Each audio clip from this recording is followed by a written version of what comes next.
Hello, superfans, and welcome to the Superboy Legacy Podcast. I'm your host, Sam Rizzo, and I have a very, very special guest tonight. The talented filmmaker, producer, actor, what else is there? Aaron Price. He is so amazing. He's done so much for Superboy Legacy, graphics-wise, video-wise, you name it, he's done it. We have Aaron on tonight because I wanted to ask him, just if you've just gone on YouTube or on his page, and I'm sure you've seen it, the Superman 4 restoration work that he's been doing is absolutely amazing. Aaron, welcome to the show. How you doing? Thank you, Sam. I'm doing all right, actually. Not too bad. Thank you for that introduction. And if you're at Warner Brothers right now, please go to Aaron's YouTube channel and check out what he's been doing with Superman 4. It's just absolutely amazing. Please do. I just messaged Mark Pello because I'm friends with him on Facebook, and he saw the two clips. He didn't comment, but he saw the two clips. So we're pushing as much as we can. Yeah.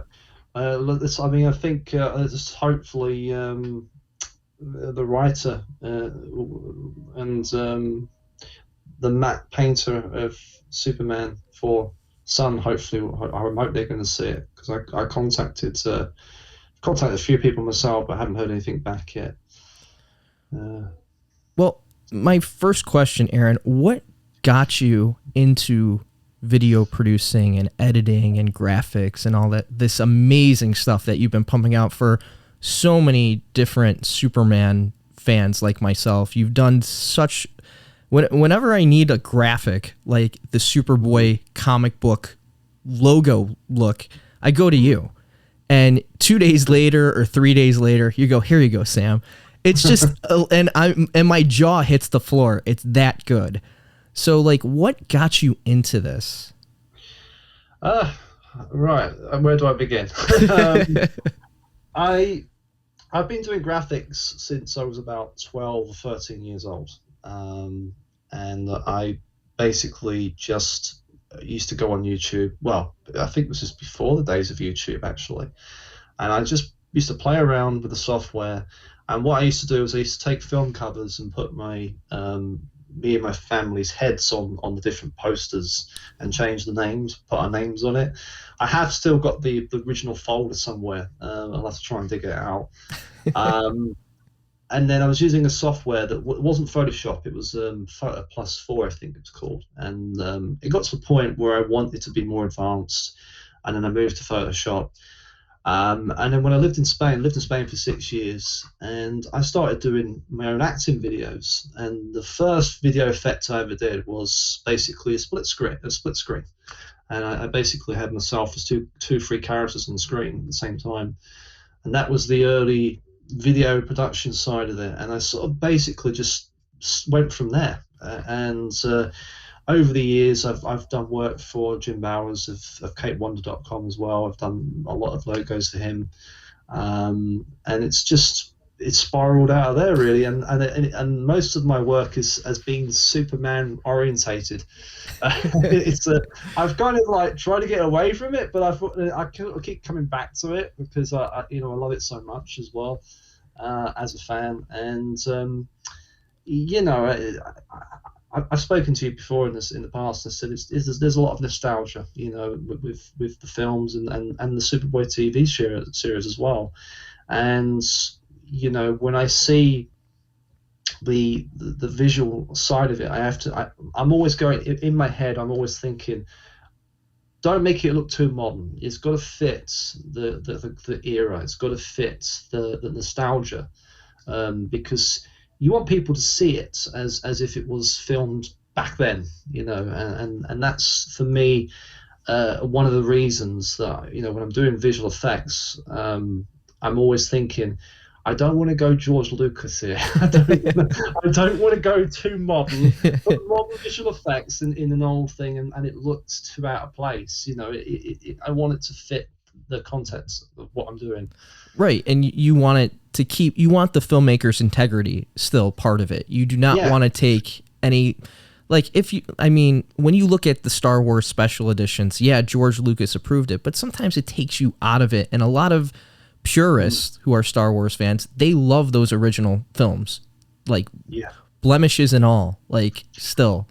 Yeah, I mean, I think the thing you've got to be very careful of is when you have a film that is very popular with people, you know, a lot of fan base, they know the ins and outs of these films, and they know how the film looks, and you know, when you start messing about with things too much, people will say, "Whoa, hang on a minute, that's no, that doesn't look good. It looks out of place."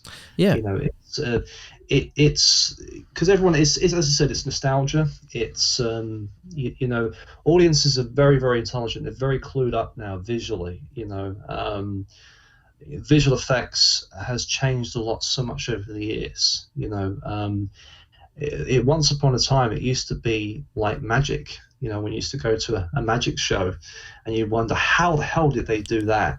You know, today everybody knows that most visual effects are done with computers and green screen, and there is an element of mystery and magic, but it's not the same as the old style visual effects, which, you know, I'm still amazed when I learn things as well, how they did things like in the 70s and then 80s, you know. Well, speaking of learning things, when you started your work on the Superman 4 tunnel sequence, some of the things that you learned going along the way were, I mean, and you just cluing me in on how you were doing some of those things. Can you speak to some of what you originally started working on with that tunnel sequence? Originally, the original plan was I was just going to tidy up the actual flying shot of Chris in the tunnel and make it look, you know, I was going to color correct it, and that was going to be it. And then I thought to myself, I wonder if it's actually possible to do something with the London Underground and, you know, make it more like an American subway station. So I looked on the internet. I was looking at you know, stock footage, and it was very difficult to find anything from the 80s. So I had to look at a bit more of a modern look.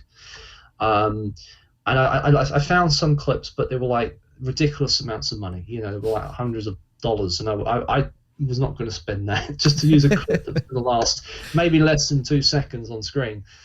So I looked at still images, and I was looking at, and then I sort of thought, well, maybe I could do it in 3D, you know, and I started building basically a subway station in 3D, and I'd done probably about 80% of it, and then I started to lay it out. I positioned it up with the original film footage. I even camera tracked it as well, but it just didn't feel right. It was missing that reality, you know, the look of real life, which is very difficult to create with 3D. So I went back and looked at stock footage again, and I found a website called Stock Blocks, I think it's called.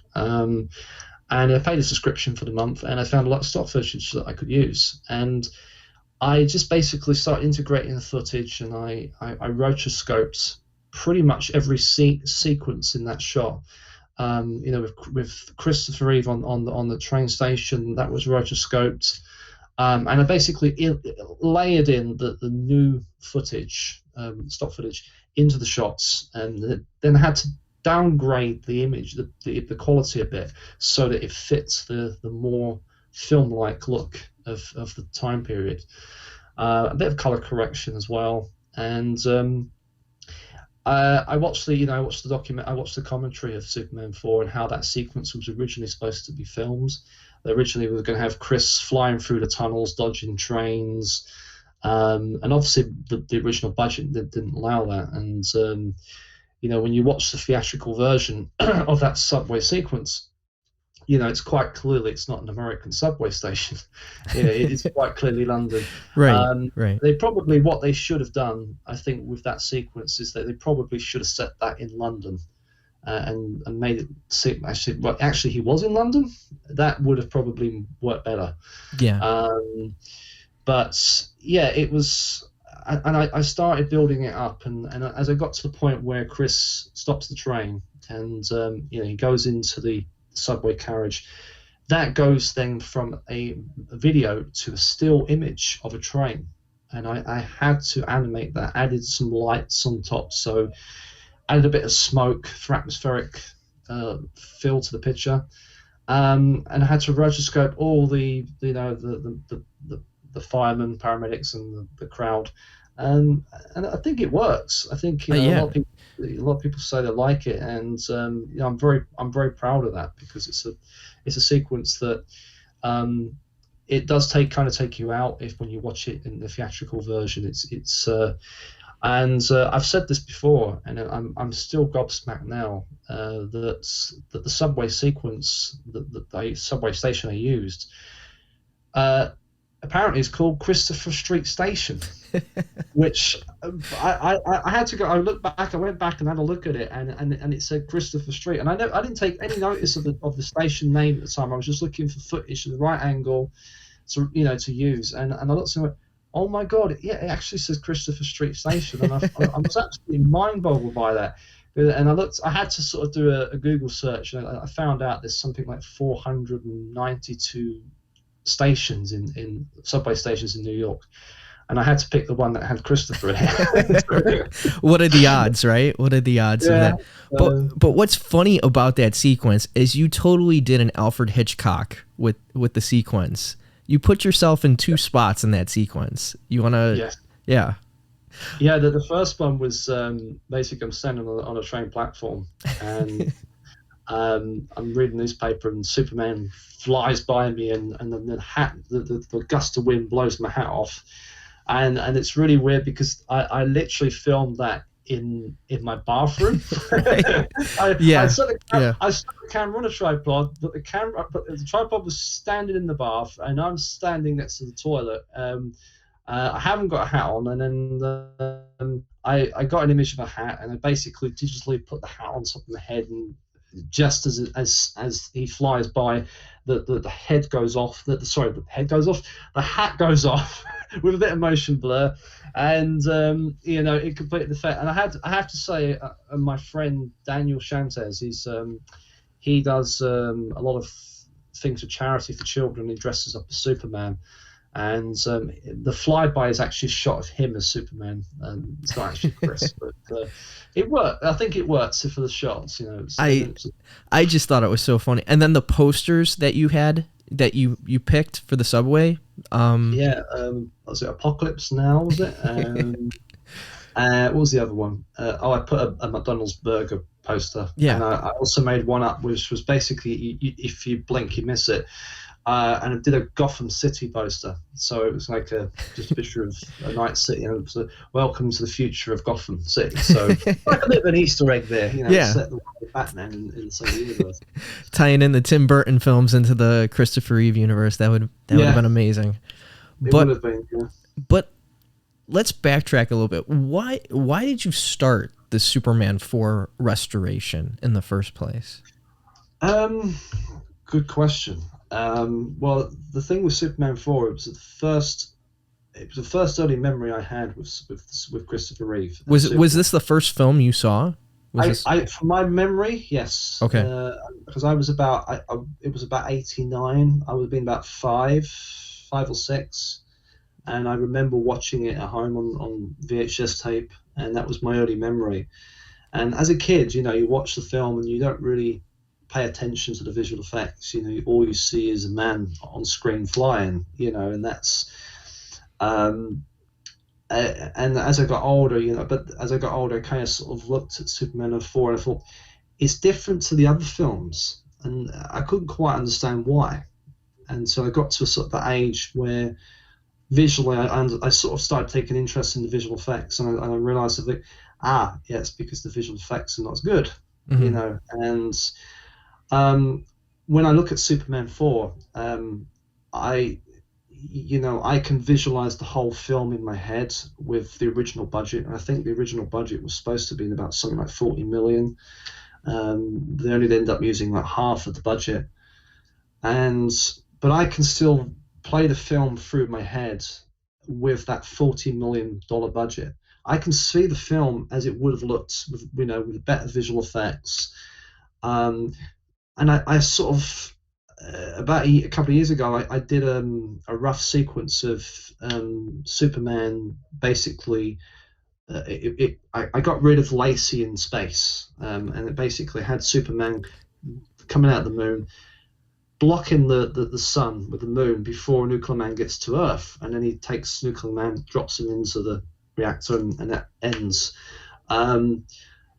And then I started to build up from there. I did a bit of color correction on some of the flying shots. And I just thought to myself, there's an opportunity here that this film can be, it can be remastered. It can be improved. The visual finesse of the film can be greatly boosted up, with a bit of love and TLC. It's well, I say a little TLC. I'm talking really a lot of TLC. Right. But there's a good story to it. The film's got a good story. And doing this is mainly because, like a lot of fans out there, I want to see that 134-minute cut, original version of the film. And be able to restore Clive Mantle's part as of Nuclear Man 1, which a lot of people now know about, and was at one point they believe the footage was lost forever, but apparently they have got all the footage. Mm-hmm. And it's a question of putting it all together, and I believe that if Warner can give me a call, I'll do it.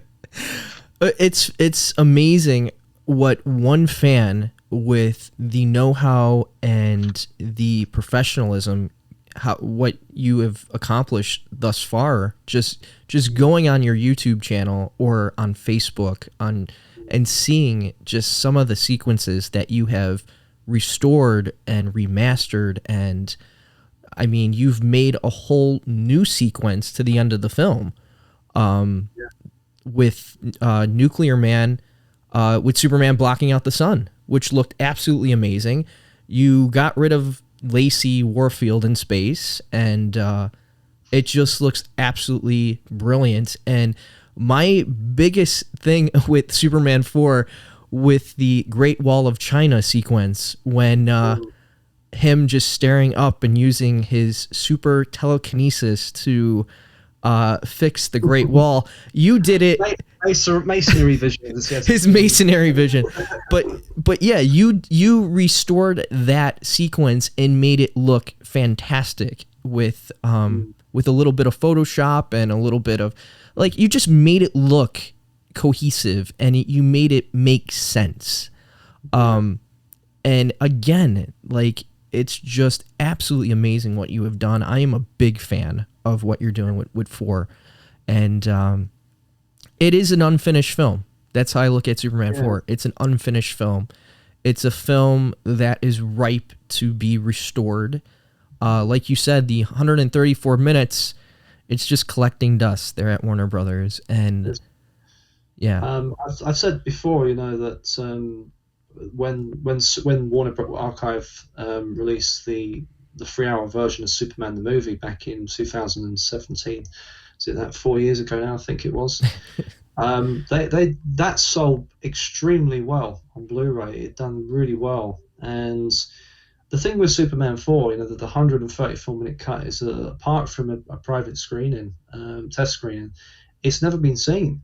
Right. So you have a version of the film that no one has seen, and that is a moneymaker in itself, because you potentially, even if people say, "Oh, Superman 4 was a terrible film," oh my God, they'd still buy it, because the fact is, there's a version they've never seen, and there's everybody, and we're kind of in a phase at the moment of people wanting extended cuts of films. Right.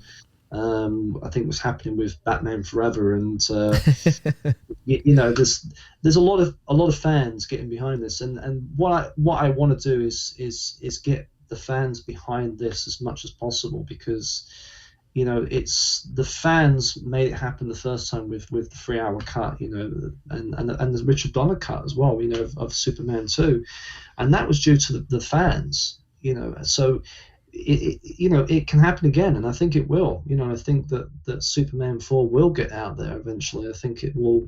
Warner Brothers, I'm hoping they will come kicking my door in, hopefully not through me. I hope so too, because just some of the sequences that you've made, as I mentioned, just look absolutely breathtaking. And we live in an era, like you just mentioned, that of director's cuts and extended cuts, and we live in an era too with nostalgia, like as you mentioned. Why wouldn't you want to go back and revisit 4? Or Superman 2, we just celebrated the 40th anniversary of that film, and there was no 4K release of that, or 3 or 4. So we're waiting for them to release proper transfers of those. But yeah, I agree. I think with Superman 2 and 3, and I know we're not talking. I know we wasn't going to go into talking about it, but as a kid growing up, I grew up with the TV version of Superman 3. And I was used to all the extended scenes, that came from the TV version. I had the opening credits in space as well, which I actually recreated, and that's on my YouTube as well. I actually did a recreation of the opening credits from Superman 3, and so the theatrical version for me feels very chopped up. It doesn't feel like the proper version of the film. Right. And I watched the extended version of Superman 2 as well, and the thing is that the fans love these extended versions. It's great when you've got you've got the theatrical version, you've got a special edition version, and you've got the extended version. And it's great because when you're a fan of these films, you see more of Christopher Reeve, for one, and that's always a good thing. It's always great to see Chris, in more shots. And everybody has their own preference. So, some people like the theatrical like Superman the movie. Some people like the theatrical version. Some like the special edition. Some like the 3-hour version. I personally like the 3-hour version. Well, and then you have your audio purists who love the original Dolby track or the original audio tracks, and they incorporate those into the DVDs and Blu-rays. So, yes. You want to please every fan if you can, if you still have those materials. But my question about Superman 4, it's very, you talking about the original print still surviving for a number of years. Superman 4, they said that extended cut was destroyed. Well, let's segue a little bit into my the Superboy series. They talked about the prints, the 35mm prints of that series were destroyed as well. But no, they're still alive and well at Warner Brothers, sitting in the vault, just like Superman 4. And we've had technology catch up to the point where we can take a DVD standard def or a Blu-ray and upconvert it to 4K or even 8K and bring out detail with this AI software. How do you feel about this new upscaling that is being done? It's really good software. As you say, Tom's done some fantastic work with Superboy. Tom Gallagher, if you guys don't know. Yeah, considering what he's got to work with, it's not perfect, but it does a really good job. I think, especially if you haven't got the high resolution version copy of like 35mm. footage, then yeah, it's really good. It does take a long time. It's quite a process of to get it to do a whole episode or even a film, Hmm. because it's literally calculating so much information in the picture.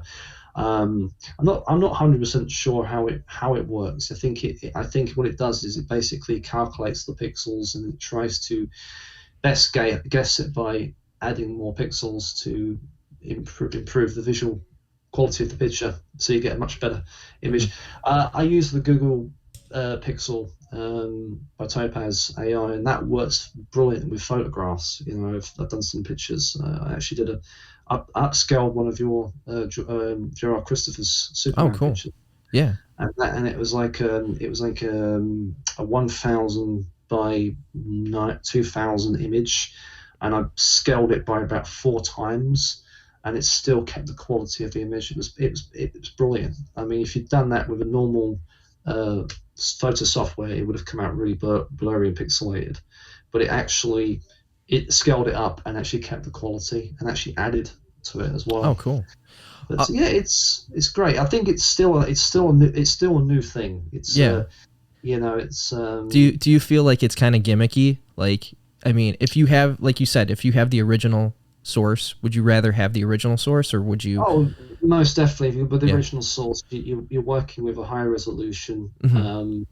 The only problem I think with upscaling software is that if you get footage where an actor's eyes are a bit more blurry, it can create some very weird results. It can look a bit, it can make a person, it just makes them look a bit weird. Yeah.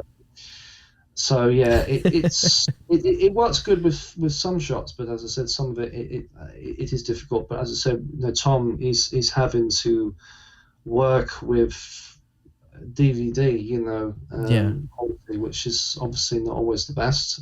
As you know, DVD is a very soft image as well, and I personally always believe that studios don't destroy. That they don't destroy stuff. Yeah. Not No. when you're spending kind of like hundreds of thousands of dollars. You don't throw things away. Oh yeah. I mean, yeah.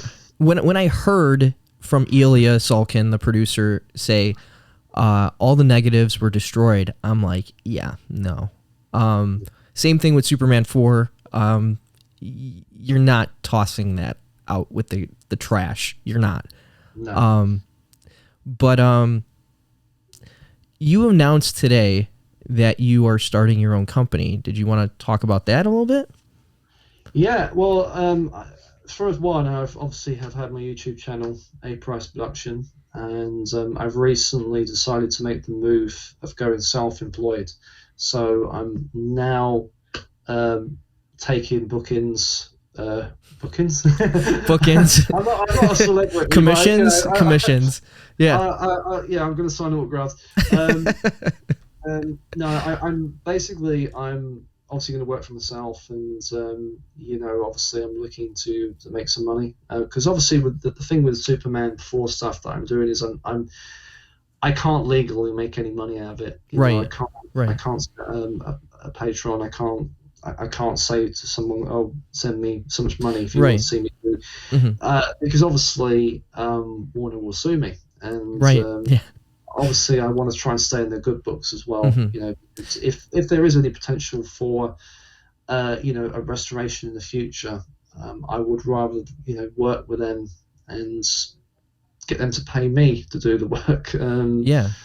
And so yeah, I'm going self-employed, and I'm doing everything from video editing, visual effects, photo restoration, to logo creation. Pretty much the whole board at the moment. I'm trying to improve my 3D side at the moment, because I'm more into the 2D video editing side, but I am going in the 3D direction as well now, because obviously it's another string to the bow, really. In my skills, and it's great. I enjoy doing it as well. It's a labor of love and passion. I want to be an actor, but that's that unfortunately I'm having to put that to one side at the moment because acting is a very difficult business to get into. It's But you do a killer General Zod impression. You really do. Oh, thank you very much. Do you want me to do it today? Yes. Do your General Zod. I've got to get myself prepared. Right. He's in interview mode right now, ladies and gentlemen. So he's got to get in acting mode. Hold on. Who is this Sam Rizzo? Oh, the Superboy homepage owner. Do you know what? This son of Jarrell, as a boy, why doesn't he need to be Farzad? There we go. So that was good. That's really good.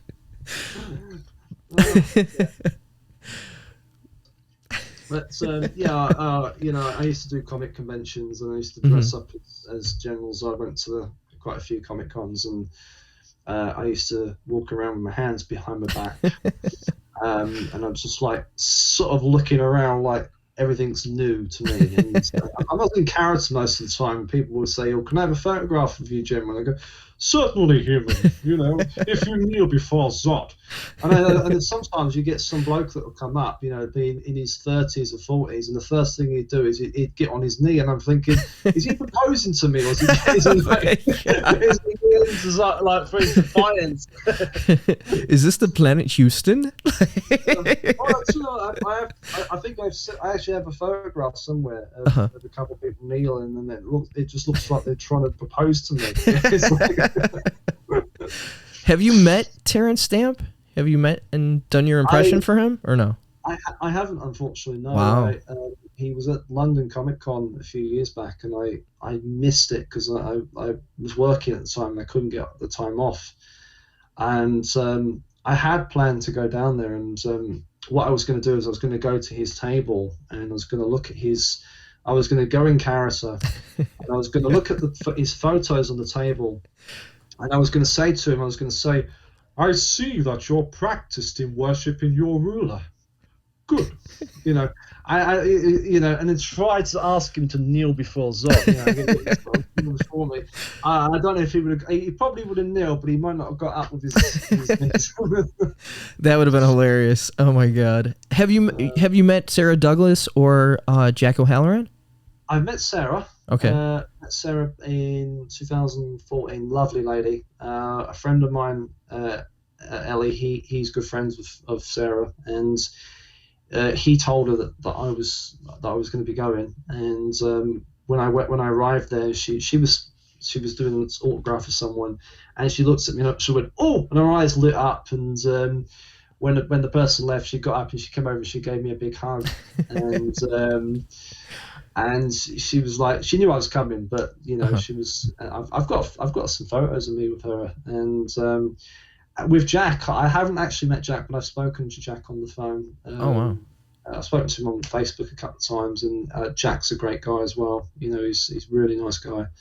I would like to meet Terrence at one point. The only other actor I have met from the Superman films was Shane Rimmer. Okay. Who played the controller, one of the NASA controllers, when he says, "What is it?" He said he saw a girl. He saw before. He saw a girl, and he also played the sheriff in Superman 3. Oh wow! When he's at the chemical plant, and he was fantastic as well. Great guy. Well, let's go back to Superman 4. Your Superman 4 for a second. Have you pitched anything to Warner Archives? Have you sent them anything about? I found some sort. I did find some addresses from Warner Brothers to contact, and I sent them. Kind of basically just changed the name and just basically sent it to about 6-7 people. And as you can imagine, I haven't heard back from any of them. A friend of mine has said that Warner Archives apparently have seen some of my stuff. Apparently, not sure how true this is. Apparently they're aware of what I've been doing, but they've been keeping very quiet. So I don't know if it's a good thing or a bad thing. But I've recently just done the end credits for Superman 4. Yeah, you just finished it today or last night? uh, early hours of the morning yesterday. Yeah, Okay. It's just it's 1 o'clock in the morning here now, so it's yeah. So it was yesterday. We're doing a well, it's today for you, but it was yesterday. It was yesterday for me. Yeah, we're doing a late interview today. Well, I'm a vampire who never sleeps. So. But before we wrap up, Aaron, I just want to say, like, again, like, you are the master when it comes to restoring stuff. Between you and Tom, you guys have pumped out amazing material, amazing stuff for myself, Jim Bowers, a number of other Superman fans.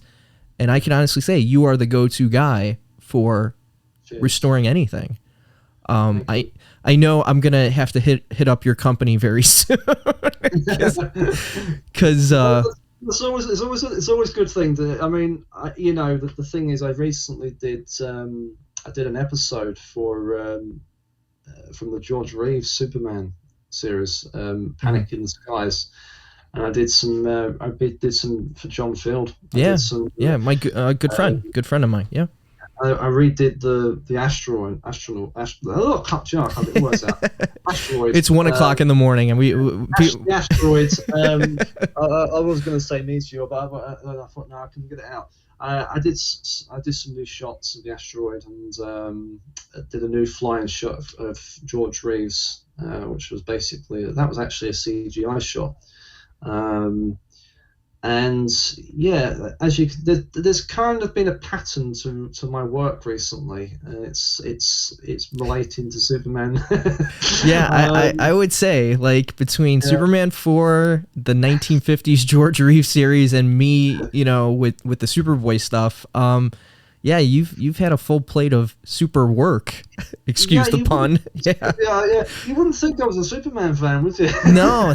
I thought you were more of a Trekkie. So I do like Star Trek. The original Star Trek Next Generation, but I mean, the thing is with Superman 4, but also with Superboy as well. It would be great in the future if there was an opportunity to fix. Get a Blu-ray restoration of the Superboy TV series, and obviously the only problem is with the visual effects with that show is they weren't done in HD. Right. So obviously what it would mean doing is either using AI software to upscale the visual effects, which might work. It might work, but I think what you'd have to do is redo them in HD. Right. And the great thing is it's not difficult to do nowadays. It's once you get a kind of an idea how the visual effect was created, it's just a simple question of tracing over the elements in HD. Well, I know, like, a lot of people would love to see that. We just had Lois and Clark, the HD transfers on HBO Max, but as you're watching it, you can see when Superman does any super feats or it's a special effect, it's downgraded from that HD look. It goes to standard def, and it kind of takes you out of the episode. But if there was some way of doing Superboy and remastering it, or even going back and remastering the Kirk Alyn serials and the George Reeves series, I mean, there's a plethora of Superman on television and Superman on film that's just ripe to be restored. Yeah, I mean, the thing is that the problem I think at the moment nowadays is, and I was reading an article today, that most of the sales with Warner Brothers is Batman. Yeah. And the focus is something around Batman, but the problem is, don't get me wrong, Batman has got some great villains. But Superman is the definitive superhero, and it should always be at the center of DC Comics. And I think that if Warner Brothers decided to remaster the George Reeves, Kurt Allen, the rest of the Superman movies, where new fans could enjoy these different incarnations of the character, it will increase the popularity of Superman even more, and that is something which needs to happen. they've got the money. Warner Brothers have got the money. They're, you're talking about a company that's worth billions. They've got the money to do it.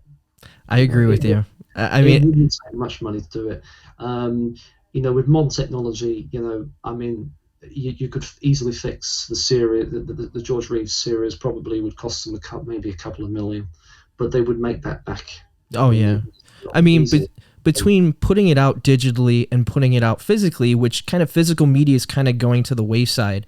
But even no, don't get rid of physical media. don't get rid of physical media. I'm old school. You should see all my physical media over to the side here. But like, I love having the DVDs or the Blu-rays or the box set in my hand. I love it. But it just seems more and more as like we had DC Universe, now HBO Max. You would think that DC and Warner's would want to go back and restore as much as they can of their back catalog to put it out there for fans. Yeah, I agree. I mean, the thing with digital, the problem with digital streaming services, I've always said, is that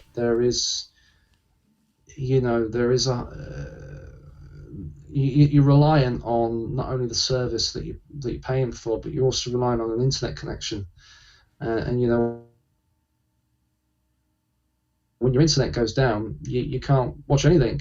And that's why DVD, to me, physical media, it was always better. And also, a lot of streaming services, even though it's high definition, it is compressed, so you're not getting the full quality as you would on a physical disc. Right.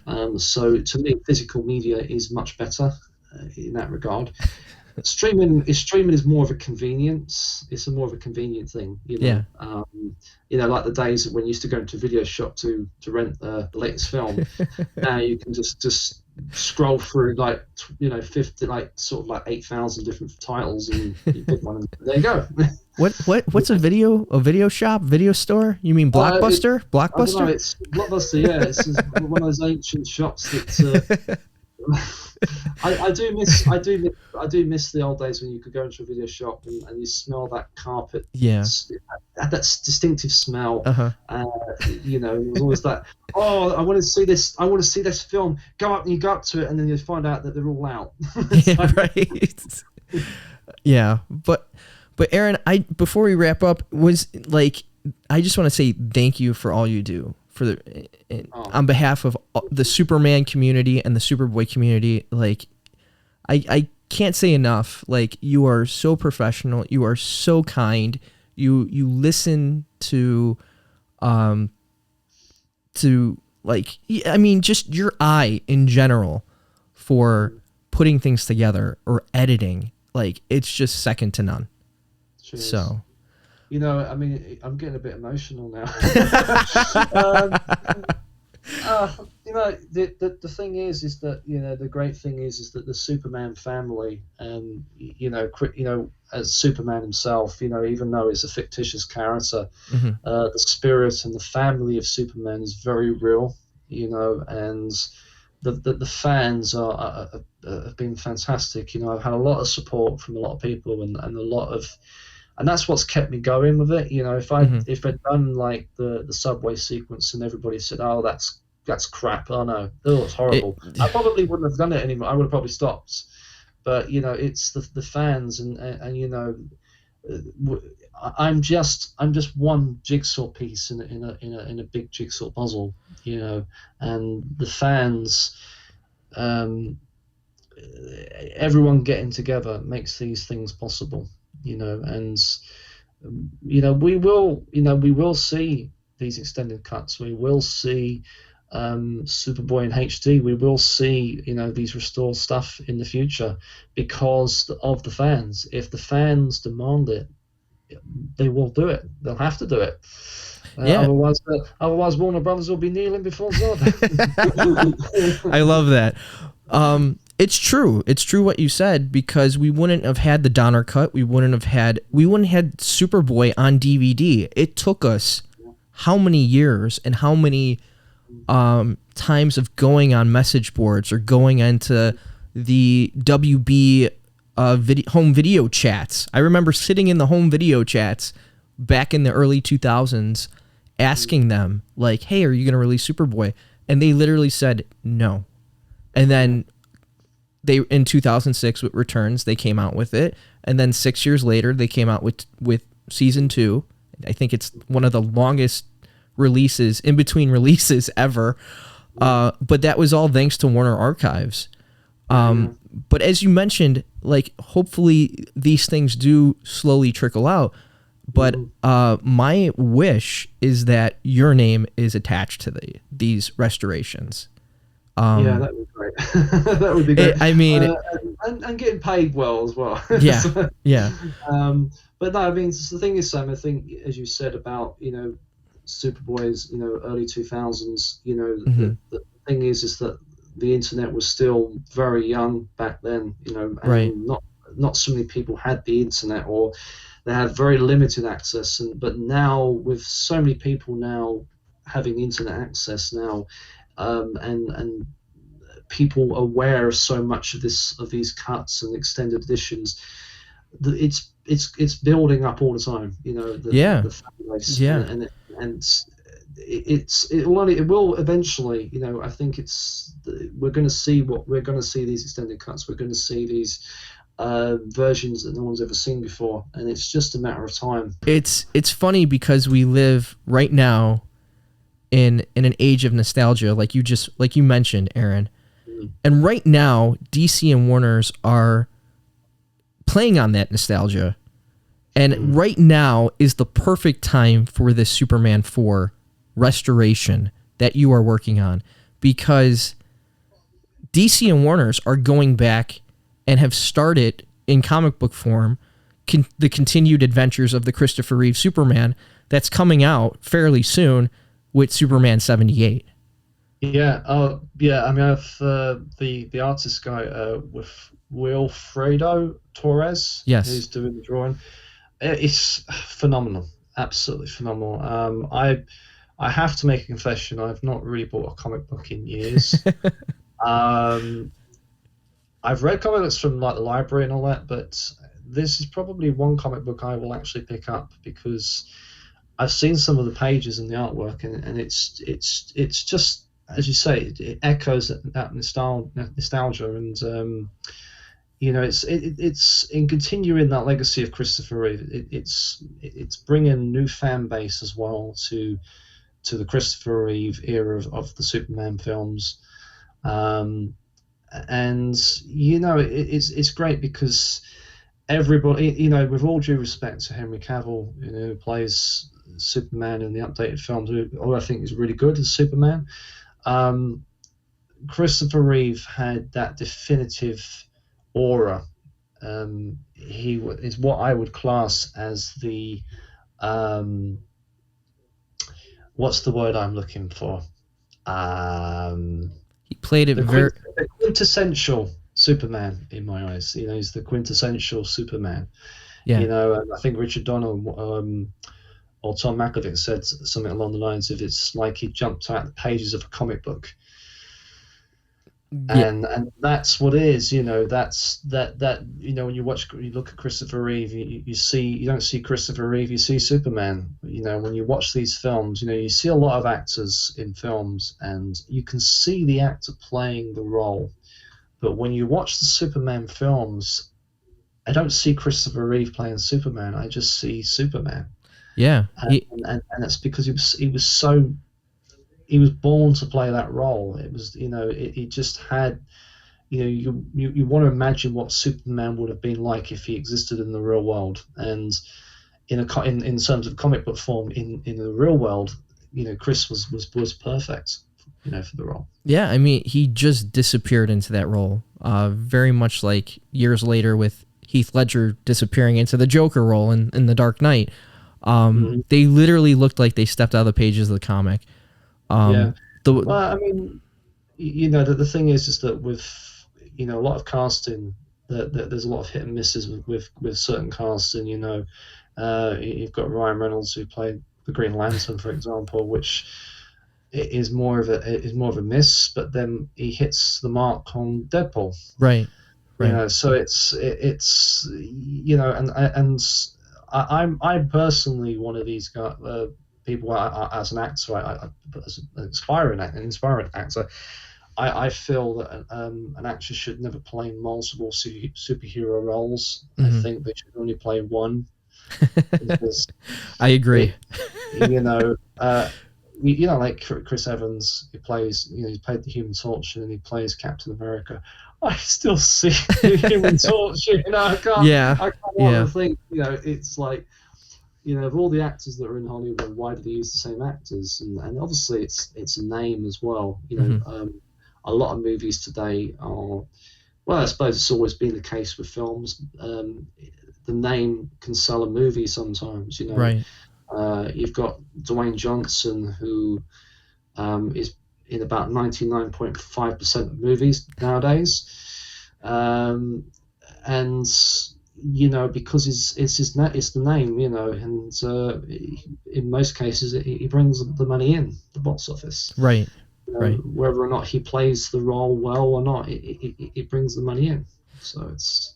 But yeah, you are like spot on with Chris Reeve. I mean, he disappeared into that role.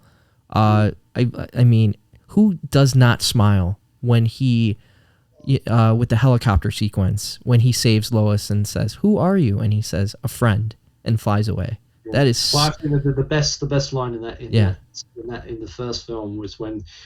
She goes, he goes, "Easy, miss, I've got you." Right. And she goes, "If you got me, then who's got you?" And he just does this like a, like a, It's like, and it's just little things like that. But the thing with the thing about Chris in that role, and John Hayes Newton and Gerard Christopher, when they played Superboy, sort of integrated some of Christopher Reeve, is they separated the roles of Superman and Clark Kent. And a lot of actors seem to miss this point when they play Superman.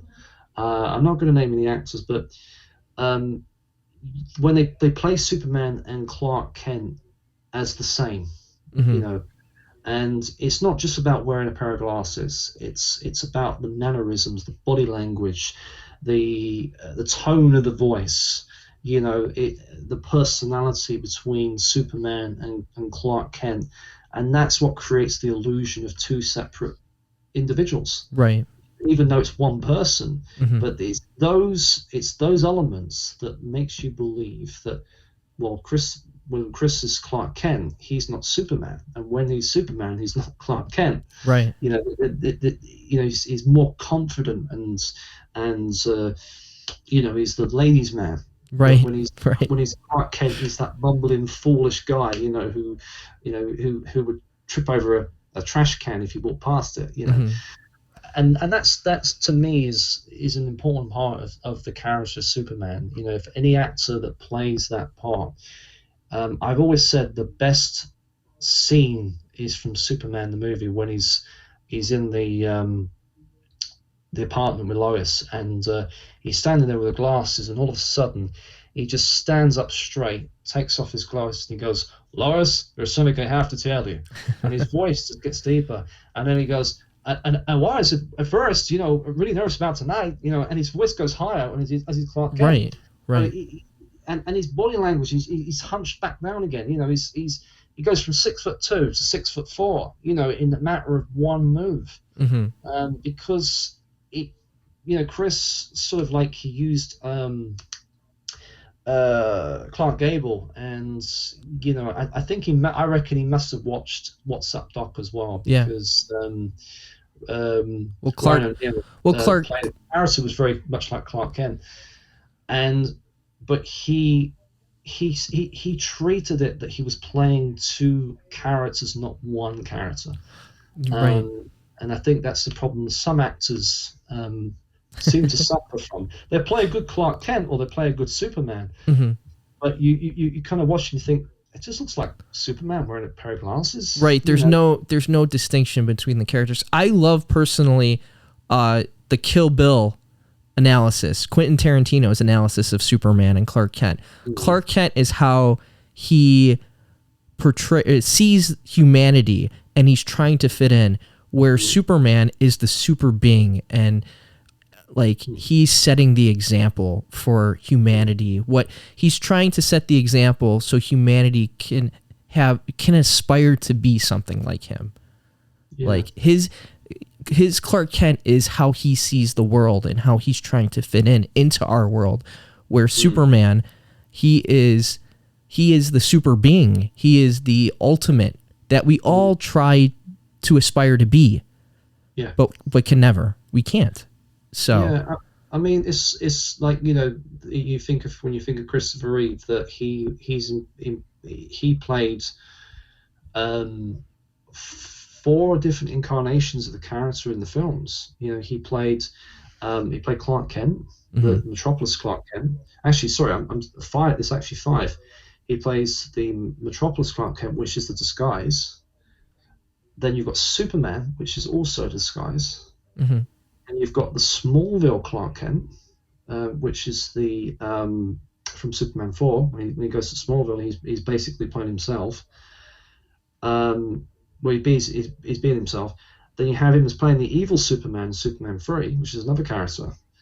And then you have the human Clark Kent of Superman 2 as well, where he again is being himself, which is a combination of the Smallville Clark Kent, but also the human side of the character as well. So you've got, that's the thing with Superman. You know, a lot of people always say, which one is the disguise, which one is the real one. Mm-hmm. The reality is that both Clark Kent and Superman are the disguise, because they're both. Because when he's when he's back in Smallville, when he's not around people, he doesn't wear the glasses. He's just himself. Right. And he's Clark.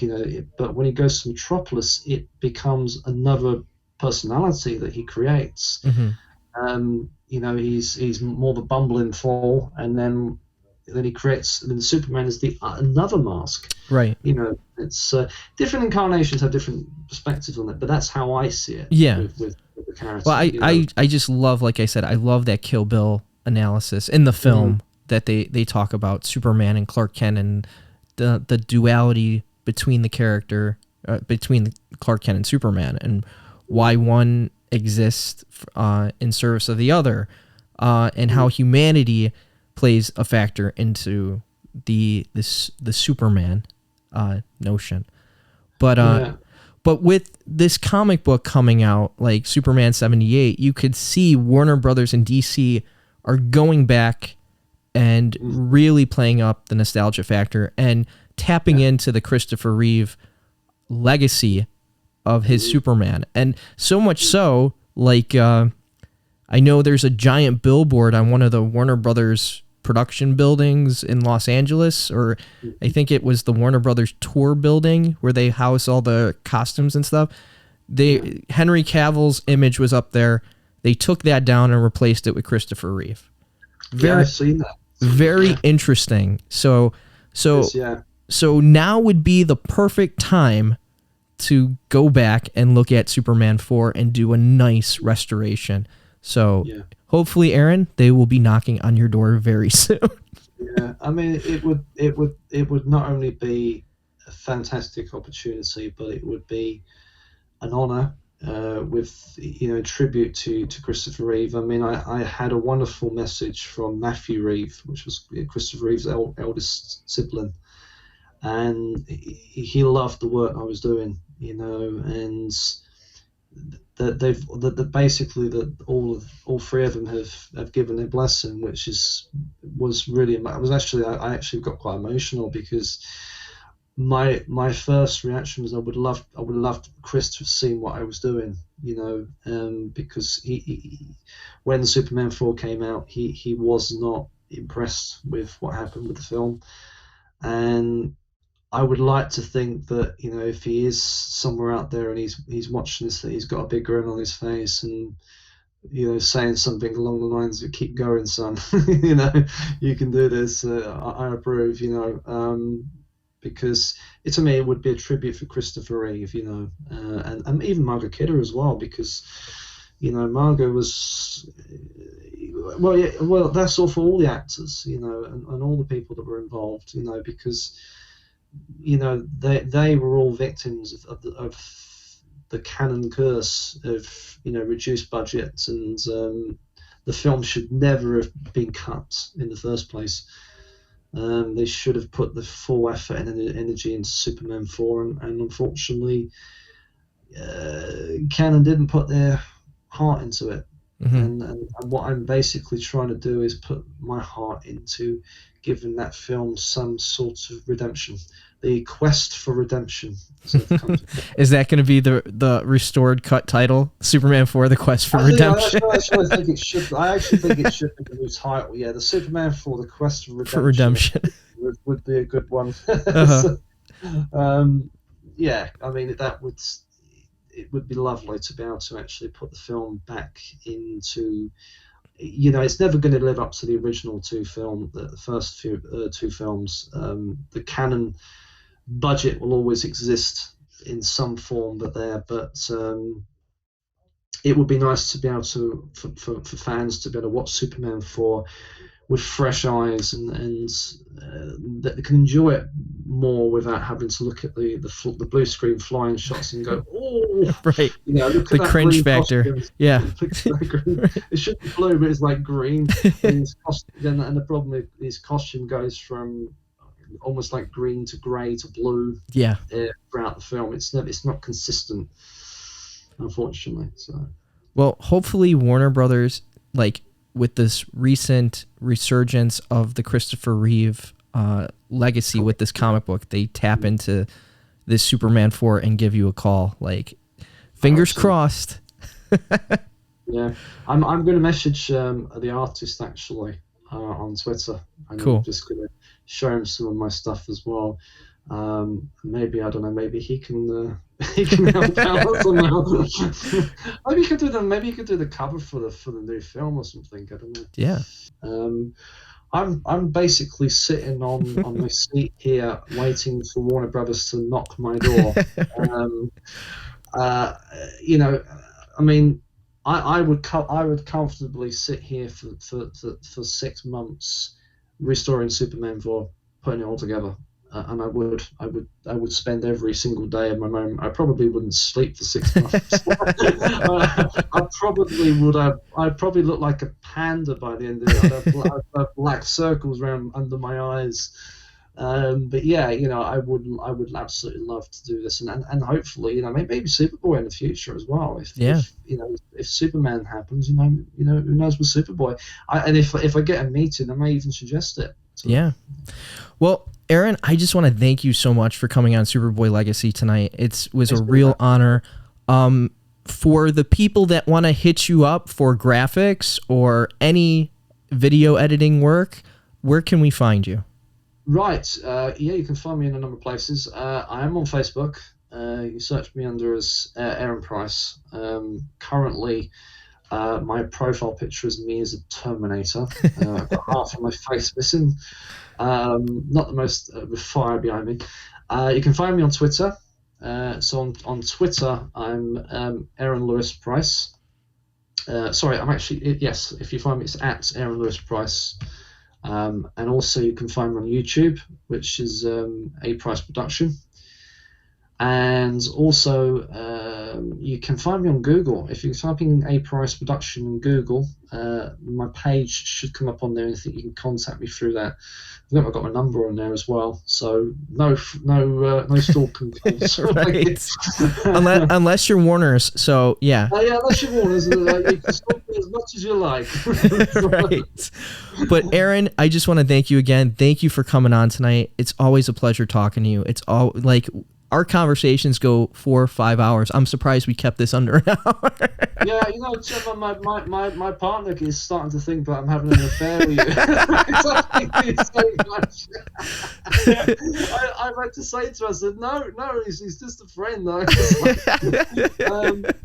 But I want to say, Sam, I just want to say that the work you do for the Superboy legacy is absolutely fantastic. You and Tom, because the Superboy TV show, to a lot of people, that they still didn't even know the show existed, right. And you are keeping that legacy alive and the show alive, just as Jim Bowles is doing with the Christopher Reeve Superman films. You guys are fantastic. You do a fantastic job, and you're superstars in yourselves. Thanks, Aaron. Now I'm going to cry.